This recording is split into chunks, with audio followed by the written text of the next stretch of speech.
سلامونه نیکې هیلې احترامات مې ومنئ. زه یم ستاسو ورور ستاسو قربان ذبیح الله همدرد رادیو کې چې روغ بیا که تر اوسه پورې تاسو زما چینل یعنی لرن وید همدرد نه وي سبسکرایب کړئ نو ځان سره یې سبسکرایب کړئ په دې ټالۍ باندې ضرور کړئ تر څو زما د نوي ویډیو نه خبرتیا زر ولرئ.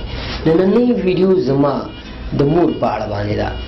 لکه څنګه چې تاسو ته معلومات دی چې مور یو داسې هستي ده په دې دنیا باندې او یو داسې نعمت دی چې د هغې نه منکرېدل ناممکنه دي. د مور یو نوم معنا موږ نشو کولی، موږ سره به صفحې ختمې شي او موږ سره به قلم کې صحیح ختم شي، خو د هغې معنا به پوره نه کړو نو د هغې احسانات خو لا لرې خبره ده. نو په همدې سبب یو واقعه وایم.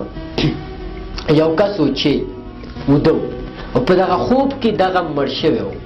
کله چې دا مړ شوی و نو دې ته یو ښځه راشي او پوښتنه ترې وکړي چې څه خو غواړې نه؟ نو دغه سړی ورته وایي چې اوبه غواړم. نو ورته وایي چې داسې لاړ شه او هلته یو غټه غونډۍ ده، په دې غونډۍ وخېږه، د غونډۍ نه هغې غاړې اوبه دي، اوبه وڅښه. دغه سړی ځي په غونډۍ باندې خېږي، د غونډۍ نه هغې غاړې اوبه څکي، واپس راسي.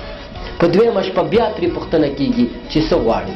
ورته وایي چې زه اوبه غواړم.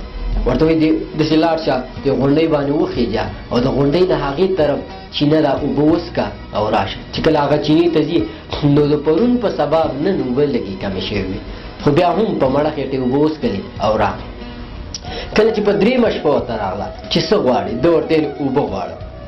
بیا یې ورته هماغه خبره تکرار کړه چې په غونډۍ وخېږه او هغې غاړې چینه ده هغې کې اوبه وڅکه او بیا راشه.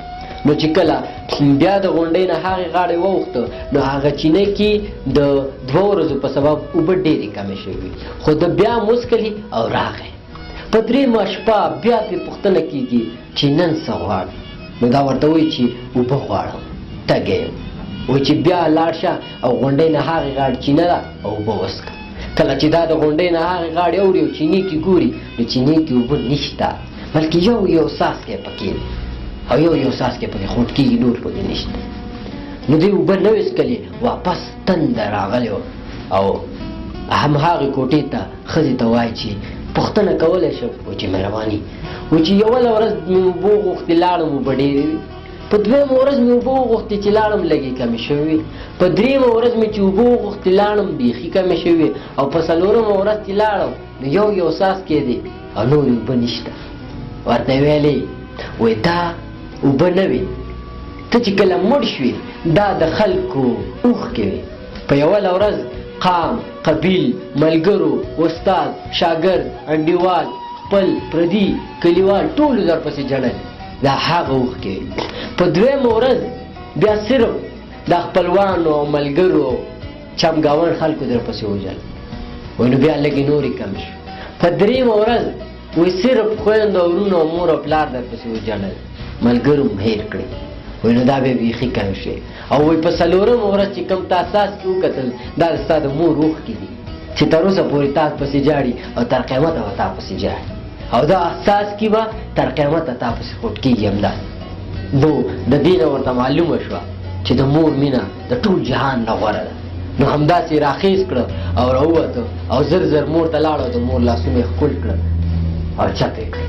نو قدرمندونکو د دغې واقعه او د دغې خبرو نه مطلب دا دی که د چا نه مور خفه وي او ترې نه مسافر وي نو اوس همدا ساعت موبایل راوالی او زنګ ورته ووایي معافي ترې وغواړئ او ځان پرې وبخئ. او هغه څوک چې ورسره نږدې نو د خپل مور او پلار قدر وکړئ، عزت وکړئ، هغې نه دعا واخلئ، داسې نه چې بیا پښیمانه یې او وخت به تېر وي. نو تر بلې ویډیو چې بیا ستاسو په درانه چوپړ کې حاضرېږم نو په لوی او بخونکي مهربانه ذات هم سپارم، په مخه مو ښه.